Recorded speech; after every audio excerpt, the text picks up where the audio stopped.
Hello bà con, nói chung là mua đồ điện tử trên Shopee thì có một cái tình trạng như vậy mà tôi cũng không không biết nguyên do tại sao, cũng không có cách giải quyết. Nhưng mà nói lên cho bà con cũng biết. Đây bà con thấy đây là cái đồ điện tử mua mua ở Hà Nội nè, 125 gram là đặt từ ngày 13, bữa nay là ngày 19 là mới tới nè. Thì cái này cũng cỡ vậy, cũng cỡ 10 ngày thôi. Cái này thì bên Thẩm Quyến nên tôi nghĩ là chắc bên Quảng Đông. Hồi xưa khi mua hàng ngoài Hà Nội rồi á, hoặc là bất kỳ đâu, tôi mua đồ điện tử thì tôi thấy tiệm nào mà cái yêu cầu mà phí cao á thì tôi cũng mua. Nhưng mà sau khi đó tôi quất cho 3 sao, cho tôi giải thích cái phần mà vận chuyển á, hoặc là cái shop phục vụ của shop á, tôi cho 1 sao.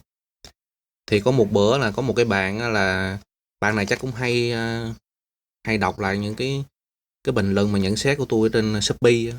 Bạn đó là thay mặt shop cũng như là các shop khác để giải thích cho bạn là cái đơn vị vận chuyển trong Việt Nam yêu cầu là phải xài cái gói vuông, phải hộp vuông. Đó. Cái hộp này nè, đó, lúc lắc nè, cũng đây không có nhiều à. Nhưng mà không hiểu tại sao mấy cái đơn vị vận chuyển chẳng hạn như ở đây là Shopee Express nè, là yêu cầu cũng phải xài cái hộp.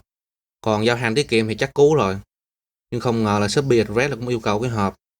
Còn trong khi cái hàng này tuốt ở đâu bên Thâm Quyến á, bên Quảng Đông á. Quảng Đông hay Thượng Hải gì cũng vậy, điền ta xài cái bọc giấy nè, đã có cái bọc giấy người ta gửi đi được hết.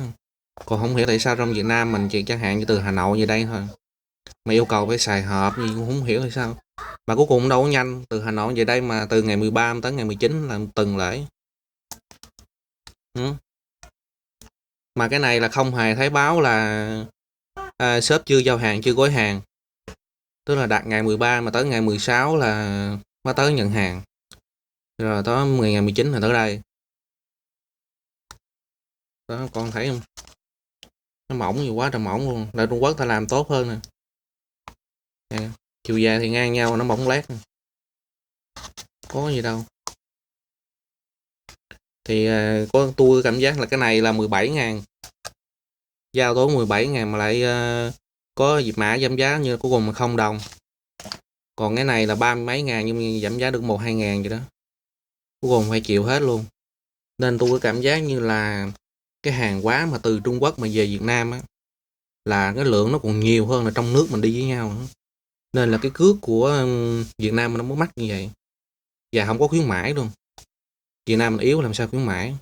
Mà tôi nghĩ một phần mắc đó cũng không hiểu tại sao phải có cái thành phần này đóng theo phim nữa. Tại tất cả chi phí như hàng hộp này là cái người bán á, họ phải đưa ra thì họ tăng giá lên, họ phải đưa ra phải tăng lên, xong rồi tất cả là dồn cho người mua hết. Người mua phải chịu cái cước vận chuyển nhiều hơn. Còn cái người mà bán á, họ mua cái hộp này xong họ cũng tính vô cái phí bán họ luôn chứ, giá bán họ luôn đó.